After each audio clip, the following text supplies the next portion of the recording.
C'est quand même pas de ma faute si je préfère Ronaldinho à Zidane. De Laurenti pense que le mec, il dépense 1 euro, il meurt. Pour moi, Neymar, je suis désolé, mais c'est vraiment le meilleur joueur du monde de poker. Le débat qui est le meilleur entre Messi et Maradona, alors qu'on sait tous que le meilleur 10 argentin c'est Riquelme. En 2023, j'ai plus confiance en Franck Hez que Max Allegri.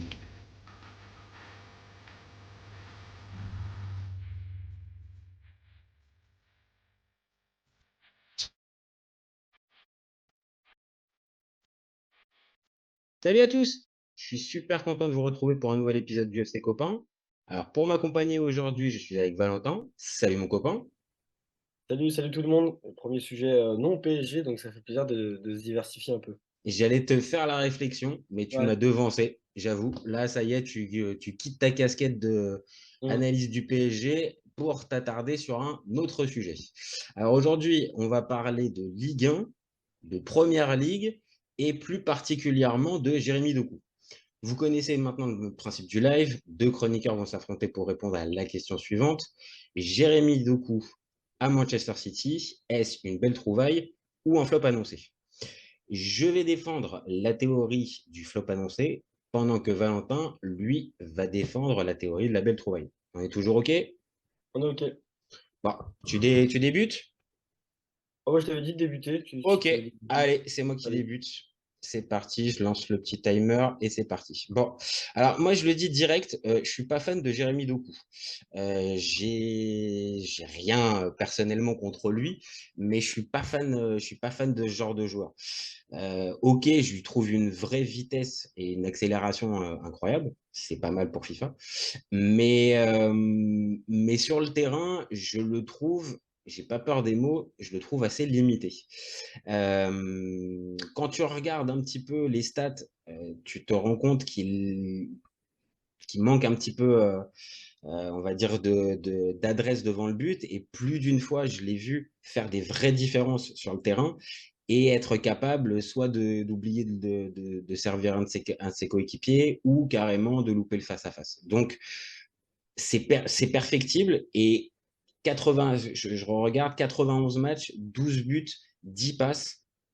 Depuis qu'il est au Stade Rennais, pour moi, c'est trop peu. Alors, ok, je sais qu'avec son âge et sa fameuse marge de progression, ça peut être le candidat idéal avec Guardiola pour progresser et devenir un autre type de joueur. J'entends bien. Mais pour moi, je l'ai déjà dit tout à l'heure, je pense qu'il est quasiment en fait à son max. Je pense pas qu'il puisse être capable d'élever encore son niveau de jeu. Et en plus, venir à City avec l'étiquette du successeur de Riyad Mahrez, parce que globalement, ça va être un peu ça qui va l'attendre, je pense que ça fait un peu trop pour ses petites épaules. Et dernier point qui me fait dire que ça va être compliqué, le rythme de la première ligue, c'est autre chose que la Ligue 1. Et le petit Doku, depuis qu'il a commencé à Rennes, il n'a pas fait une seule saison pleine. Donc, je pense que le gap pour Manchester City est trop haut pour lui. Voilà pourquoi je pense, et encore une fois, j'attends de voir le prix du transfert. Voilà pourquoi je pense que ça va être un flop annoncé. Voilà pour moi. Alors, pour te répondre déjà par rapport au prix, normalement, City en offre 54 et Rennes en veut 60. Bon, voilà, c'est un montant qui est assez élevé. Ok. Déjà, du coup, je pense que de sa génération, le profil qu'il a, toi, tu t'as dit que c'était un joueur comme si c'était un joueur voilà, qui tire tout droit et c'est un joueur, voilà, il court et puis après, il finit pas à la fin. Un joueur FIFA.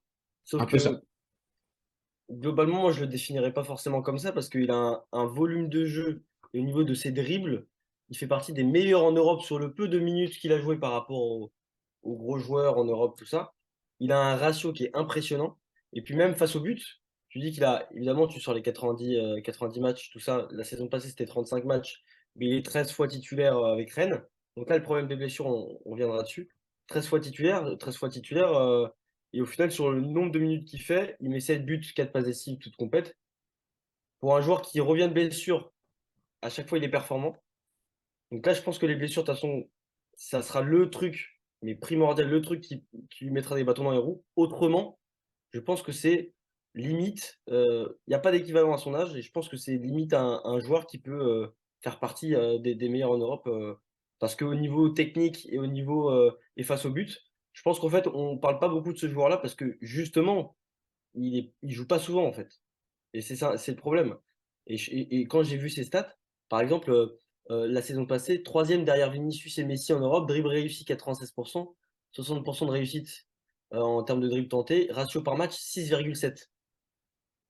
J'invite tout le monde à regarder quel joueur a 6,7 dribbles par match en ratio. C'est impressionnant. Et sinon, pour son adaptation à Manchester City, voilà, City a besoin d'un ailier. Déjà, en plus, en élément offensif, il n'y a plus De Bruyne. Il y a Mahrez qui est parti. Doku, il ne va pas être recruté pour être titulaire, mais en tout cas, il peut que progresser et que s'améliorer dans une équipe qui est en première ligue. Bon, bah écoute, franchement, juste avant de démarrer le débat, on a été nickel au niveau des timings, hein. Franchement, bravo. Euh, Écoute, moi, il y a un truc que j'ai envie tout de suite de faire un focus dessus. C'est l'histoire des dribbles. Alors, j'entends bien les dribbles tentés et les dribbles réussis. Ok. Je suis d'accord, quand tu me les présentes comme ça te montre un joueur qui te fait vraiment des différences en un contre un. Pas de problème. Mais est-ce qu'on prend aussi dans le dribble la prise d'accélération? C'est-à-dire, à un moment donné, je pousse mon ballon et en fait, je suis en un contre un avec mon adversaire et en fait, j'ai poussé le ballon très loin. Comme je vais plus vite que lui, je le passe. Donc, si ça aussi, ça c'est compté comme des dribbles, Bah, alors oui, c'est une forme de dribble, j'ai envie de te dire ça. Quand c'est une même, il y a forme tout de à dribble, répéter. oui et non. C'est-à-dire que pour moi, c'est un joueur, et c'est là où, on va dire, sa qualité première, c'est-à-dire que oui, et c'est pas une tare d'être un joueur rapide avec une vraie faculté d'accélération. Mais par contre, derrière, le faire passer pour un dribbleur, moi j'ai du mal, parce que de tout ce que j'ai pu voir de Jérémy Doku, pour moi, c'est plus un sprinter qu'un dribbleur. Un dribbleur, alors, parce que quand on parle de dribble, on parle de l'aspect technique, des gestes. Mais Mhm. moi, je pense que le dribble, de toute façon, il a quoi comme but? Il a le but d'éliminer un adversaire. C'est ça l'utilité du dribble. Sinon, on n'irait pas faire des stats sur les dribbles. Sinon, on va faire du freestyle dans la rue, quoi. Non, mais tu vois Et ce que je veux dire? sinon, là, il y C'est-à-dire a que... une stat Ouais, qui vas-y, va vas-y, vas-y. au-delà du dribble pur et dur, comme on vient de l'évoquer. Le dribble amenant un tir. Ouais. Il est cinquième en Europe et c'est 1,5 par match donc dans ces stats-là, c'est le premier et de loin. Alors Tu ça, vois, pour donc ça, je suis d'accord. il crée les occasions aussi quand même, tu vois. Et ça, sur ça, je suis totalement d'accord avec toi, par contre, et tu vois, ça va dans ton sens, mais je l'ai vu faire vraiment des vraies différences, pour le coup, sur son côté, et derrière, bah, soit c'est vendangé, soit c'est pas du tout utilisé correctement, et ça donne pas forcément une passe décisive, donc forcément le côté, la passe qui t'amène, enfin, le dribble qui t'amène la passe, et qui t'amène le tir, pardon, pas de souci. OK. Ça c'est vrai, ça c'est une vraie qualité qu'il peut avoir. Après, on va pas forcément se baser enfin baser notre débat que sur l'histoire des dribbles. L'autre point, on est obligé forcément d'en parler. Toi et moi, on l'a fait dans nos avis. C'est la blessure, c'est le physique. Ouais, ouais, Et on en parlait avec Dembélé, donc là on revient sur un peu le même débat. Moi j'ai vu, du coup j'ai une stat hein, pour un peu compléter tout ça. mhm, C'est 8 blessures en 2 ans. Et c'est à peu près surtout au mollet et à l'ischio. mhm. Donc ça c'est un problème chronique qu'il a depuis le début de sa carrière, ça j'entends bien. Et c'est dans mon avis du fait qu'il il va s'adapter à City. J'ajoute un petit bémol, les blessures qui est quand même un élément qui est hyper important. Et peut-être que, tu vois, un joueur comme Coman ou d'autres hein, aussi qui sont, qui Fragile. sont des joueurs merveilleux, mais qui ont un pied d'argile, en fait. Non, non, ça Et c'est c'est quand même une peut-être. bonne carrière, mais je pense que est-ce que de coup, s'il arrive à être, je t'ai dit, il fait des fulgurances dès qu'il revient sur le terrain. Après, peut-être que ça sera un joueur comme ça, à coup de fulgurance. Et à quelle échelle la réponse, bah, dans la question, à quelle échelle on peut, tu vois, comment on fixe ça? Je sais pas. Après, peut-être que on va dire, il peut progresser dessus, dans le sens, c'est pas se rendre plus solide, mais on va dire peut-être moins solliciter ses ischios ou les endroits où il est un peu plus, où il fait un peu plus la différence. Après, le type de joueur, c'est là où j'ai mis des réserves, c'est que vu le gabarit, ça va être difficile pour lui de changer peut-être son type de jeu. Et que s'il est déjà sujet à des blessures depuis jeune, Je pense que le rythme de la première ligue, on le sait tous, enfin, c'est un, voire deux crans supérieurs à ce que tu peux avoir en Ligue 1. C'est pas forcément que ça sera meilleur ou. Enfin, si, ça sera meilleur, mais c'est plus qu'au niveau de l'intensité pendant 90 minutes. Là, il va pas pouvoir se cacher. Et Ah, j'ai mis une dernière truc. Est-ce que sur l'implication qu'il peut avoir sur son côté, est-ce que c'est un joueur véritablement complet? Ou est-ce que c'est pas le genre de joueur qui attend la balle en phase de transition, mais qui, quand t'as pas la balle, ne te sert à rien? Ça, c'est une autre question que je pose. après, il y a des joueurs qui sont pas bons sans ballon, hein, on l'a vu. Je sais très bien avec. Bon, je prends l'exemple de Messi évidemment, mais il y en a plein des joueurs qui participent pas sans ballon. Et s'ils t'apportent une super performance au niveau des XG et des occasions et tout ça, offensivement, on va pas cracher dessus. Non, Après, mais c'est est-ce que, Guardiola, est-ce que hein. pour C'est toi, donc Guardiola, du hein. coup, c'est la question de belle trouvaille ou flop annoncé. Donc là, la question, c'est par rapport à City. Donc pour toi, c'est un flop annoncé à City, mais ce serait pas un flop annoncé dans un autre club ou dans un Ah, autre, dans dans un un autre club, contexte. c'est ça. C'est-à-dire que pour moi, tu as totalement raison de le dire, parce que je ne l'ai pas précisé dans mon avis, c'est que cette étape-là, tout de suite, pour moi, c'est trop compliqué. Je prends l'exemple d'un Paqueta qui lui aussi risque de peut-être venir à City d'ici la fin du mercato. Et ben, Avec l'histoire des paris sportifs, je suis pas sûr. c'est-à-dire avec l'histoire des paris sportifs, je l'ai Parce qu'il y pas a un truc qui là. est tombé sur Paqueta aujourd'hui, comme quoi il y a des membres de sa famille qui auraient parié sur des matchs à lui. Et donc, du coup, bah, City se serait retiré. Ça, c'est des infos qui sont tombées aujourd'hui. Après, à voir si c'est vrai, Non, quoi. mais ça, mais que c'est con, pardon, mais que c'est Je te con, jure. ces histoires de joueurs des joueurs ou d'entourage qui parient sur les matchs. Non, bon, ouais, bon, je l'avais pas.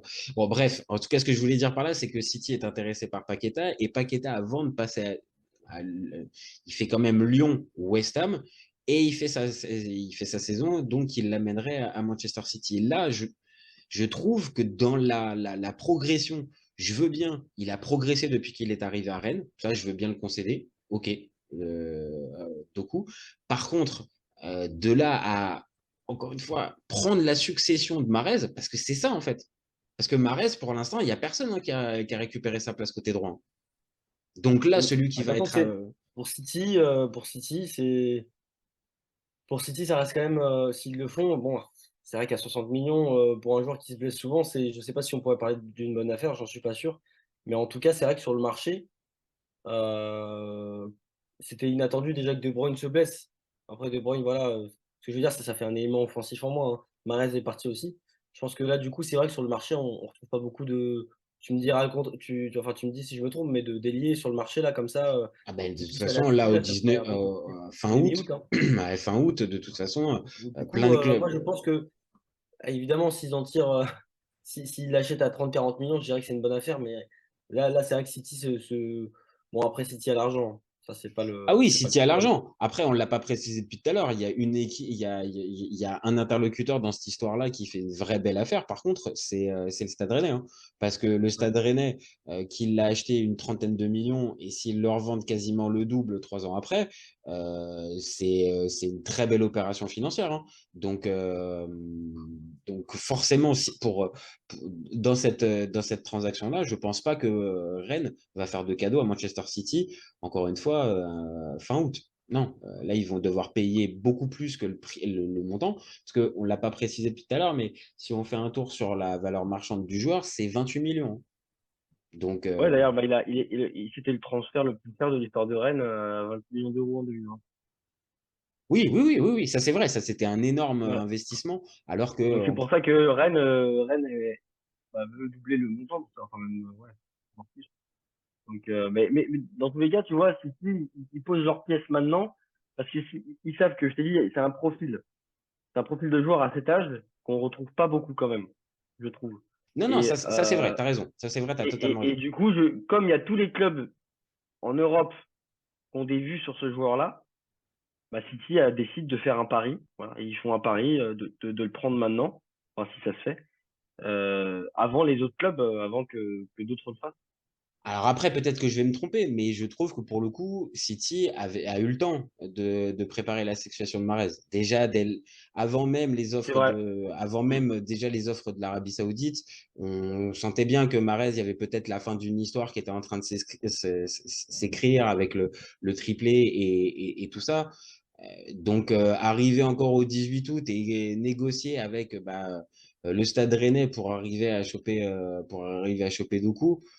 Bon, après, je vais pas, encore une fois, je vais pas m'avancer à me dire que c'est forcément une connerie, parce que ça se trouve, ça va être la révélation de la première ligue qui va arriver. Mais ça montre qu'ils n'ont pas forcément anticipé le truc, parce que je pense qu'il y avait d'autres dossiers prioritaires avant de finir sur un Jérémy Doku pour Mm. Manchester City. Après, à savoir si c'est un joueur qui est sujet et qui sera sujet à toutes ces blessures.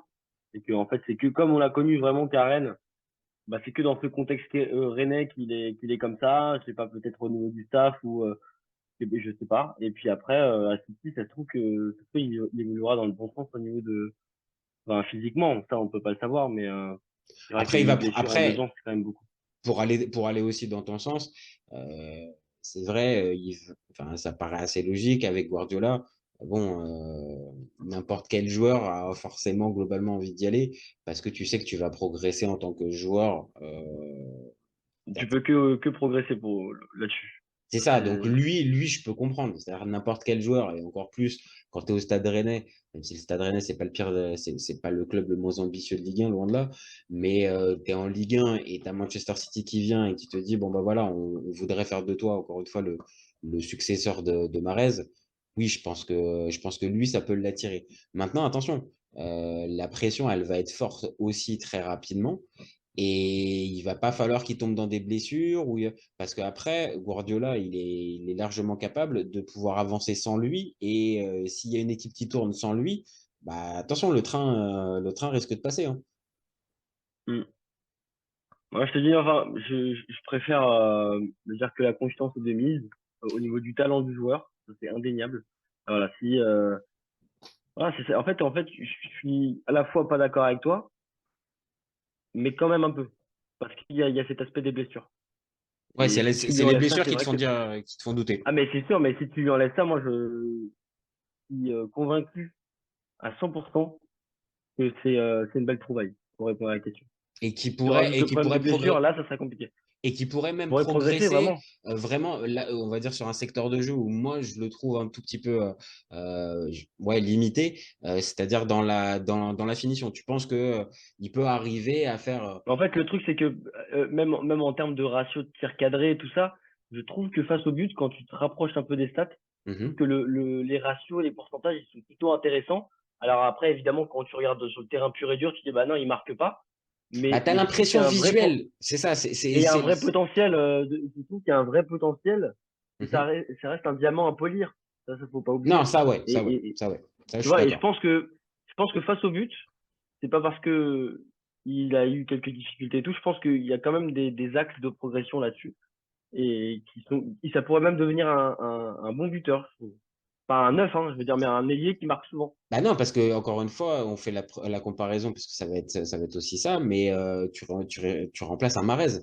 Donc un Mahrez aussi avait cette qualité-là devant le but de pouvoir faire des saisons Ouais. à 10 buts, 10 passes, et voire plus. Donc c'est là aussi où il va être attendu. Maintenant, c'est vrai, ça reste une équipe City qui propose du jeu et qui est attrayante. Donc, il peut arriver à se faire sa place et donner peut-être un peu de profondeur parce que pour le coup, ça peut aller dans ton sens, mais il n'y a pas de joueur véritablement comme ça dans l'effectif de City offensivement. Mm. Un joueur qui te fait Non des mais vraies différences par la vitesse, il n'y en a pas. ouais, bah ouais, mais après il y a peut-être Grealish, mais dans un autre registre, on va dire pas vraiment la vitesse, mais on va dire Ouais, lui, c'est plus le dribble pour le coup. le 1v1, ouais, la provocation, quoi. Donc, t'en as Mais pas après, qui t'amène véritablement de non. la profondeur.